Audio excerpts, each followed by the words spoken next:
Semenjak Samsung A34 resmi, masih banyak yang nanya ke gua, apakah ini HP yang bagus dan layak dibeli? Well, sebenarnya kalau soal itu, kita udah bikinin video terpisah, bahkan udah dibandingin sama Samsung A33. Tapi kalau misalkan kalian penasaran, well, gue mau langsung coba a real day test bersama Samsung A34, supaya bisa ngasih kalian gambaran kira-kira apa sih yang bisa di-expect dari HP 5 jutaan ini. Bahkan kalau gue ngecek di toko online udah di 4,8 juta, jadi lebih murah.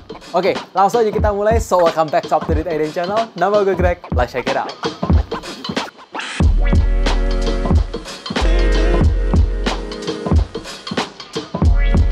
Oke guys, hari ini gue mulai keluarnya agak telat karena ada kerjaan yang harus diberesin dulu. Dan sekarang gue lagi menuju Sentul, pengen refreshing dengan posisi baterai di angka 100% dan jam 16.04. Pastinya gue akan pakai koneksi full cellular data seharian. Jadi gue udah sampai di Taman Budaya. Di sini banyak banget tempat nongkrong dan tempat makan enak. Tapi yang paling pengen gue coba adalah Three Uncles. Karena kata orang-orang ini restoran Chinese food yang recommended. Ternyata dari sekian banyak menu yang gue pesan memang bener-bener enak semua, terutama nasi gorengnya plus lumpia tahunya. Oh ya, ini pastinya halal ya guys.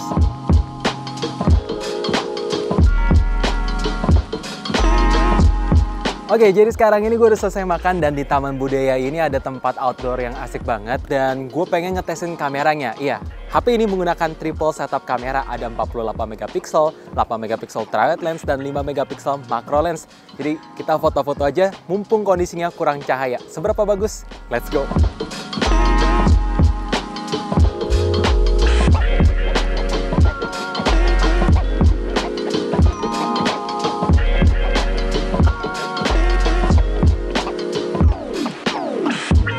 Jadi ketika gue foto pemandangan yang ada banyak lampu, highlight berasa kayak blown out karena kurang ngangkat walaupun detailnya masih tajam dan noise grain minim. Gue saranin nyalain aja fitur night mode biar highlight bisa lebih bagus walaupun akan merubah kontrasnya. FYI, HP ini memang ada reflection flare-nya tapi gue bisa akalin dengan cara edit di galeri editor bawaan biar bagus, dan kalau misalnya ada objek yang ngeganggu gitu juga bisa kalian ilangin langsung. By the way guys, ada satu hal yang gue suka. Jadi ketika kita mau pindah ke more, tuh animasinya itu bagus, diperhatiin pas keadaan landscape. Ini menarik banget. Tapi kalau misalkan kita portrait, dia nggak ada animasi apapun karena semuanya udah muncul di sini. Nice attention to detail. Guys, kalau kalian lagi ada di Taman Budaya, jangan lupa gue ada satu coffee shop yang benar-benar direkomend, namanya Popolo. Jadi langsung kita ke sana aja. Let's go.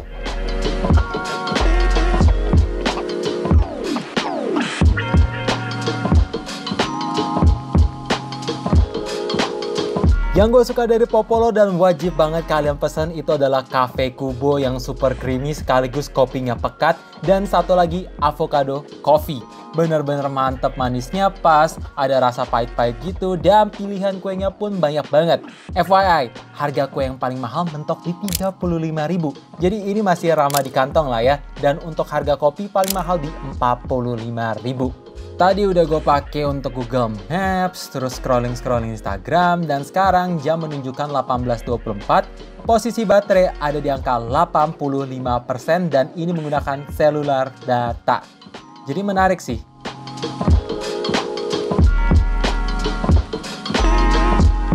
Oke guys, jadi gue mau update penggunaan baterai. Tadi udah dipakai Google Maps untuk arahin jalan pulang dan sekarang jam menunjukkan 12.44 subuh atau pagi.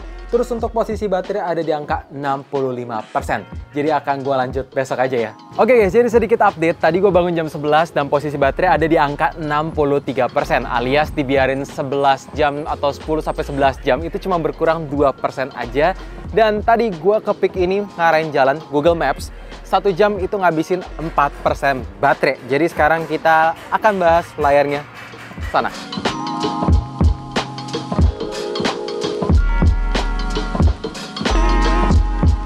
Oke, untuk pemakaian di kondisi outdoor kayak gini, gue tidak mengalami isu apapun. Iya, layarnya tuh cerah banget. Dan kalau misalkan kalian pengen scrolling sana-sini, refresh rate 120 Hz bisa berjalan dengan baik sampai aplikasi YouTube pun begitu. Cuma memang di awal 1 minggu pemakaian, gue ngerasa memang desainnya agak kurang kekinian.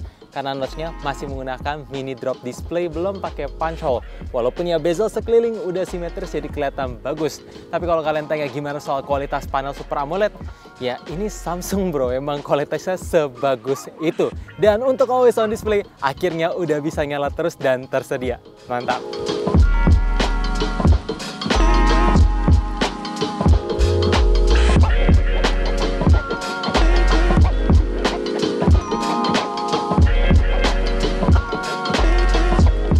Oke, sekarang gue lagi nongkrong atau lebih tepatnya sekalian kerja di cafe yang namanya Milky Way. Ini es krimnya sih bada best, pilihannya banyak dan untuk kopi surprisingly mantap berasa nendang.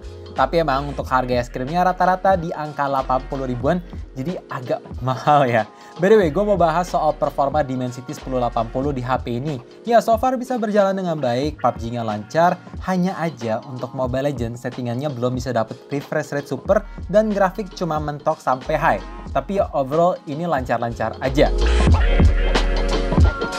By the way, gue pengen kasih tahu juga ke kalian, setiap belanja 50.000 di Milky Way, ya ini berlaku berkelipatan juga, bakalan dapat 1 koin buat main mesin capit gini. Sayangnya gue nggak jago, jadi ya nggak dapet apa-apa.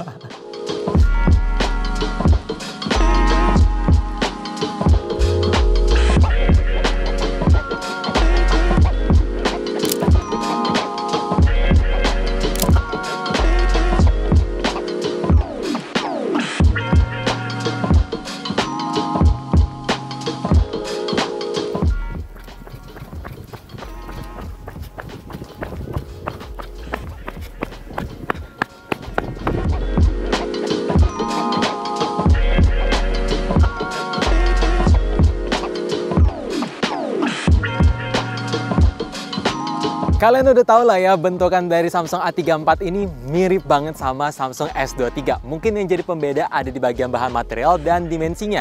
Ya, A34 lebih lebar dan lebih besar. By the way, ada satu fitur yang rasanya cuma Samsung yang bisa sediain sampai saat ini di pasar mid-range, yaitu tersedianya fitur IP67 Dust and Water Resistant. Jadi kalau misalkan amit-amit HP ini kena air, kecemplung di kedalaman 1 meter selama 30 menit, ya bakalan aman-aman aja. Ini jadi pembeda yang bakalan, apa ya, bener-bener ngebantu banget sih buat kalian untuk emergency.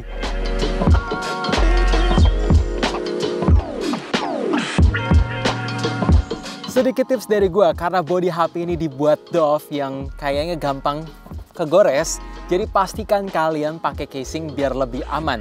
Apalagi untuk warna cerah kayak gini, kalau misalkan udah kena baretan ya cukup kelihatan. Jadi pastikan pakai casing. Waktu 3 bulan itu memang bukan waktu yang singkat, dan untuk security patch HP ini run di bulan Juni. Sekarang ini bulan Juli, jadi agak telat ketimbang Samsung A54. Tapi yang gue suka, untuk pembagian software update-nya nggak dibeda-bedain. Ya, HP ini masih dapat jaminan 4 kali OS Android plus 5 tahun security patch. Jadi ini jarang banget ditemuin HP mid-range lainnya. Oke, jadi untuk update baterai, sekarang jam 5.51 ketika gue udah pakai Instagram, main PUBG tadi di cafe dengan cellular data, foto-foto, aren Google Maps. Baterai posisi menunjukkan angka 26% dengan screen on time 5 jam 50 menit. Gila sih, ini awet banget. Dan bahkan untuk brightness-nya, gue pilih adaptif. Jadi kalau cerah-cerah kayak gini, ya mentok. Menarik.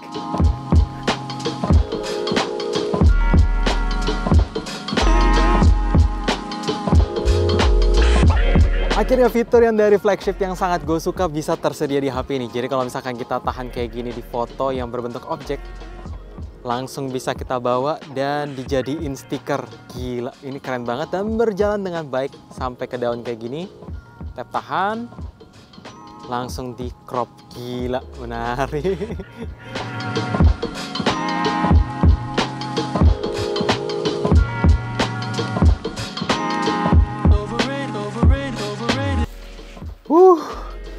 Gila, dari kemarin sore sampai sekarang malam, 1,5 harian lebih, posisi baterai dari 100% sekarang sisa 8%, dan itu udah dipakai Google Maps, main game, scroll Instagram, semuanya menggunakan koneksi seluler data, refresh rate 120Hz, brightness adaptif, dapat screen on time 6 jam 24 menit. Menurut gue jelas baterai ini awet.